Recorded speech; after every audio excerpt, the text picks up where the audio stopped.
રાષ્ટ્રીય સુરક્ષા યુનિવર્સિટીના 5મા પદવીદાન સમારોહનું આયોજન ભારતના રાષ્ટ્રપતિ દ્રૌપદી મુર્મુના અધ્યક્ષ સ્થાને ભવ્ય રીતે કરવામાં આવ્યું હતું। આ પ્રસંગે ગુજરાતના રાજ્યપાલ આચાર્ય દેવવ્રત અને મુખ્યમંત્રી શ્રી ભૂપેન્દ્રભાઈ પટેલ સહિત અનેક પ્રતિષ્ઠિત મહાનુભાવો હાજર રહ્યા હતા। સમારોહ દરમિયાન વિવિધ વિદ્યાશાખાના કુલ 562 સ્નાતક, અનુસ્નાતક અને પીએચડી વિદ્યાર્થીઓને પદવીઓ એનાયત કરવામાં આવી હતી। આ ઉપરાંત રાષ્ટ્રીય સુરક્ષા સલાહકાર અજીત ડોવાલને રાષ્ટ્રપતિના હસ્તે માનદ ડોક્ટરેટની પદવી આપવામાં આવી હતી। સમારોહને સંબોધતા રાષ્ટ્રપતિ દ્રૌપદી મુર્મુએ જણાવ્યું કે પદવીદાન સમારોહ કોઈ પણ શૈક્ષણિક સંસ્થા માટે ગૌરવનો પ્રસંગ હોય છે, કારણ કે તે દેશને તાલીમબદ્ધ અને પ્રતિબદ્ધ યુવા શક્તિ અર્પણ કરે છે। તેમણે જણાવ્યું કે આજના સમયમાં યુવાનો દેશના સુરક્ષિત અને ઉજ્જવળ ભવિષ્યના આધારસ્તંભ છે।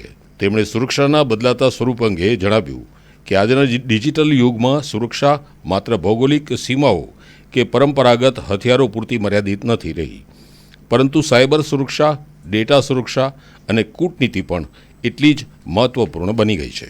તેમણે સાયબર ક્રાઇમ, ફિશિંગ એટેક અને ડેટા ચોરી જેવા વધતા જોખમોને ધ્યાનમાં રાખી ટેકનોલોજીથી સજ્જ સુરક્ષા તંત્ર વિકસાવવાની જરૂરિયાત પર ભાર મૂક્યો।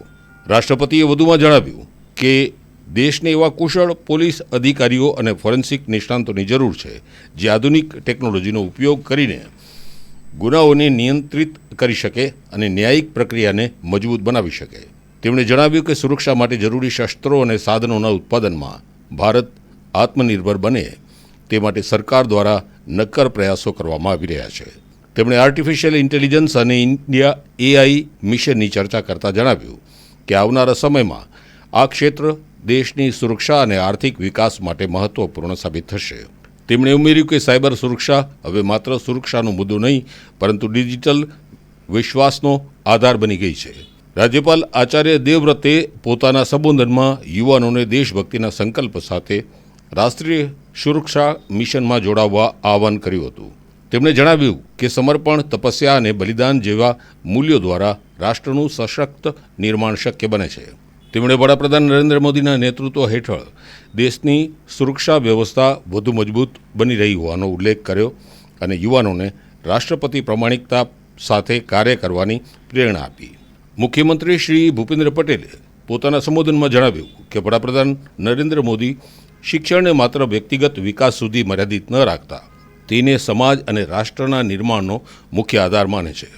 તેમણે જણાવ્યું કે રક્ષા ક્ષેત્રમાં આધુનિક ટેકનોલોજી અને કુશળ માનવ શક્તિની ખૂબ જરૂરિયાત છે અને રાષ્ટ્રીય રક્ષા યુનિવર્સિટી આ દિશામાં મહત્વપૂર્ણ યોગદાન આપી રહી છે। તેમણે પદવી પ્રાપ્ત કરનાર વિદ્યાર્થીઓને રાષ્ટ્ર પ્રથમના ભાવ સાથે દેશ સેવામાં જોડાવા આહ્વાન કર્યું। રાષ્ટ્રીય સુરક્ષા સલાહકાર અજીત ડોવાલે માનદ ડોક્ટરેટ સ્વીકારતા જણાવ્યું કે રાષ્ટ્રીય સુરક્ષા એક જટિલ અને બહુઆયામી વિષય છે। તેમણે જણાવ્યું કે સુરક્ષા માત્ર સૈન્ય શક્તિ કે ટેકનોલોજી સુધી મર્યાદિત નથી, પરંતુ તેમાં રાષ્ટ્રનું મનોબળ અને જનજાગૃતિનો પણ મહત્વનો ફાળો છે। તેમણે યુવાનોને સંદેશ આપ્યો કે રાષ્ટ્રીય સુરક્ષા સમગ્ર દેશની સામૂહિક જવાબદારી છે અને સુરક્ષા ક્ષેત્રમાં કાર્ય કરતા લોકો માટે અદ્યતન જ્ઞાન અને મજબૂત ચારિત્ર્ય અત્યંત જરૂરી છે। સમારોહ દરમિયાન સાયબર સુરક્ષા, આર્ટિફિશિયલ ઇન્ટેલિજન્સ, ડીપટેક અને આંતરિક સુરક્ષાના વધતા મહત્વ પર વિશેષ ભાર મૂકવામાં આવ્યો હતો।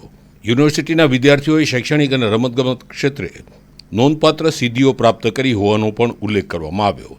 ખાસ કરીને યુવતીઓએ એન્જિનિયરિંગ અને સુરક્ષા ક્ષેત્રમાં ઉત્તમ પ્રદર્શન કરીને સંસ્થાનું નામ રોશન કર્યું હોવાનું નોંધાયું।